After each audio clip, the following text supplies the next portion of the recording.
Breaking news tonight in the Trump trial. The judge denies Donald Trump's new request for a mistrial and refuses to modify the gag order. The Trump team urging the judge to intervene after Stormy Daniels' salacious testimony about her alleged sexual encounter with Trump. This, as a new transcript of Daniels' combative cross-examination has just been released. The defense repeatedly attacking her credibility and truthfulness while trying to use her work as an adult film star against her. For the next hour, we'll take you inside the courtroom from gavel to gavel as the historic Hush Money case unfolds, breaking down all of today's most important developments and looking ahead to what's next. Welcome to our viewers here in the United States and around the world. I'm Wolf Blitzer with a special report in the Situation Room, the Trump trial today.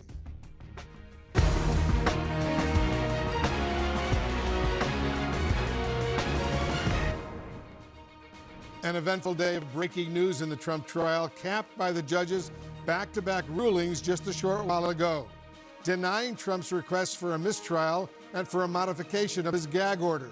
Let's go right to CNN's Kara Scannell. She's outside the courthouse in New York for us. Kara, walk us through the last-minute legal wrangling following the final testimony by Stormy Daniels. Yeah, well, if those two rulings against Trump's team, the judge denying Trump's request to modify the gag order because Trump said he wanted to respond to Stormy Daniels' testimony, saying it was something that voters should hear, but the judge denied that, saying he needed to protect the integrity of these proceedings as well as the witnesses, past and future. Now, Trump also asked for a mistrial, citing some of the details that Stormy Daniels gave in her testimony. The judge put the blame on Trump's attorney, saying that he couldn't understand why they were not objecting more, especially when the prosecution asked her about the use of a condom. He said, "I do not understand why Trump's lawyer didn't do that." Now, this comes after a day of combative testimony between Stormy Daniels and Trump's attorney. Back on the stand, Stormy Daniels, the adult film star at the center of former President Donald Trump's hush money case. I think you'll see some very revealing things today. Trump's lawyer, Susan Neckles, spent over 2 hours attacking Daniels' credibility during Thursday morning's cross-examination. Neckles pointed to Daniels' history of making pornographic films, saying, "You have a lot of experience making phony stories about sex appear to be real." Daniels responded, "Wow, that's not how I would put it. The sex in the films is very much real, just like what happened to me in that room," referring to her alleged sexual encounter with Trump, which he denies. Daniels previously testified that the night of their alleged affair, she felt faint while she saw Trump posing on the bed in his T-shirt and boxers. Neckles questioned why that scene would be so upsetting since she appeared in about 150 sex films. Daniels testified it was because she was not expecting a man twice her age to be naked. Neckles argued Daniels gained publicity from her story and media appearances, like her interview on 60 Minutes. And you had sex with him? Yes. You were 27, he was 60. Were you physically attracted to him? No. And she argued Daniels profited off the alleged affair, pointing to a book deal and documentary, Daniels selling her gear on her website like hashtag Team Stormy t-shirts, and going on a strip club tour called Making America Horny Again, a name which Daniels testified she fought tooth and nail against. Asked if she celebrated Trump's indictment by selling merchandise like her Saint of Indictments candle, Daniels retorted, "Not unlike Mr. Trump." Trump's lawyer, trying to find inconsistencies in her story, pressed Daniels about her dinner with Trump. Did you two go out for dinner that night? No. You had dinner in the room? Yes. Neckles said Daniels changed her story. On Tuesday, Daniels testified they did not have dinner. Daniels defended herself, saying just because they met for dinner does not mean they ate, saying, "I've maintained that I didn't see any food. It was dinner, but we never got food." The two also went back and forth about an old tweet Daniels sent that said she is, quote, "the best person to flush the orange turd down." Neckles argued the tweet meant she'd be instrumental in putting Trump in jail. Daniels disagreed, saying, "I don't see instrumental or jail anywhere in that. You're putting words in my mouth." Also on the stand, Trump's former White House assistant, Madeleine Westerhout, whose desk was right outside the Oval Office. The jury reviewed a contact list of people Trump spoke most to, which was sent to Westerhout, that included Cohen, tabloid executive David Pecker, among others. Westerhout testified about an email confirming a February 2017 meeting between Trump and Cohen in the Oval Office. Prosecutors allege Cohen and Trump worked out the reimbursement for the hush money payment at the crux of the case in the Oval Office that month. She also confirmed that in her experience, Trump liked to read things before signing them. Westerhout explained that checks were regularly sent about twice a month from the Trump Organization to Washington. She described bringing them in for Trump to sign and would then FedEx them back to the company. Now, Wolf, Westerhout did become emotional and cried on the stand when she recounted how she lost her job at the White House due to a youthful indiscretion.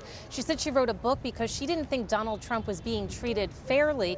And she also said that she spoke about the Trump's relationship with Melania, his wife, saying that they were very fond of each other. She recounted how Trump would be in the Oval Office and Melania in the residence. He would call her and tell her to come to the window so they could wave to each other. Now, one witness we learned that the prosecution is not going to call, Karen McDougal, another woman who's David Pecker, the American media publisher of the National Enquirer. That was one story that they bought in that catch and kill deal. She will not be taking a stand. Wolf. Interesting, very interesting indeed. Kara Scannell, outside the courthouse in New York for us. Thank you very much. Let's break all this down with our legal and political experts. And Elliot Williams, I'll start with you.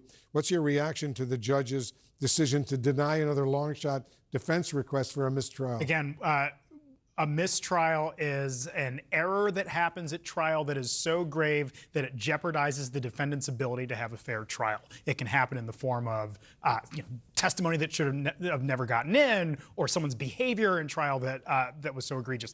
Here, it was not out of the question that the judge would have denied this mistrial. Now, it was important for the defense to put it on the record and make the motion, but there's nothing that's different today than the last time he granted a mistrial. They simply have not agreed with some of the rulings that the judge has made, but there's nothing that has jeopardized the defendant's ability to get a fair trial here. Interesting. Michael Moore, the judge also denied a defense request to modify the gag order, if you will. The judge saying, your client's track record speaks for itself here. I can't take your word for it.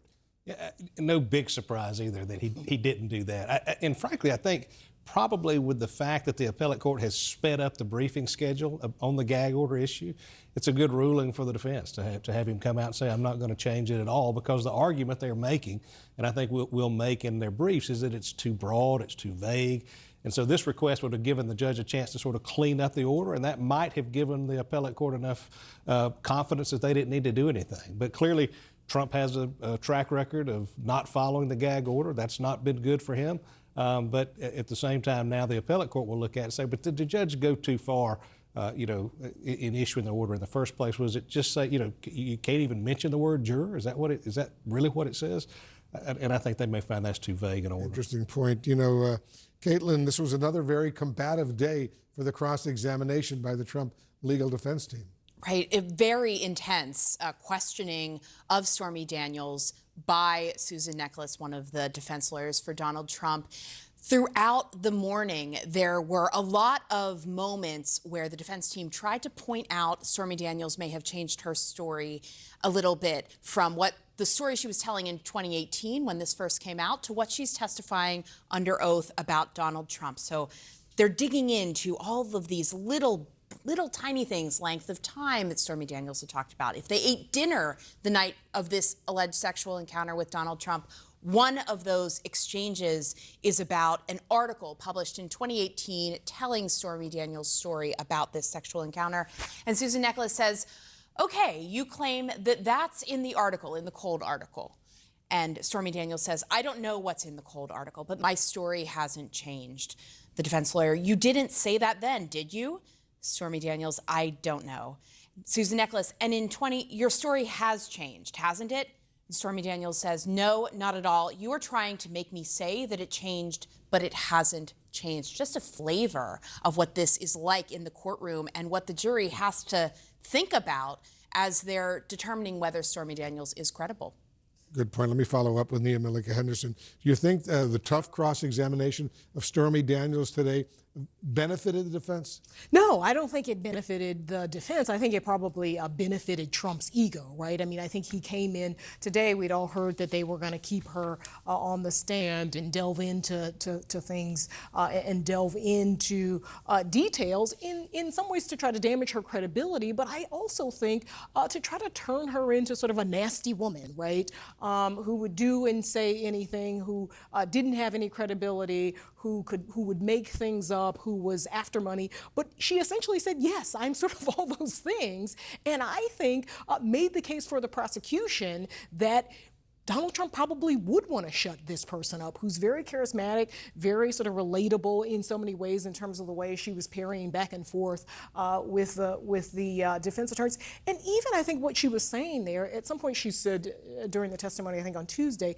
that she blacked out, right, when she was with Donald Trump. His team wanted to go in and kind of clean that up. And she was like, yeah, she was not under any duress. This wasn't a non-consensual sexual situation at all. And even that, I think what she probably really meant was that she kind of tuned it out, you know, and kind of, you know, went out of her body when she was having this dalliance with Donald Trump. Yeah,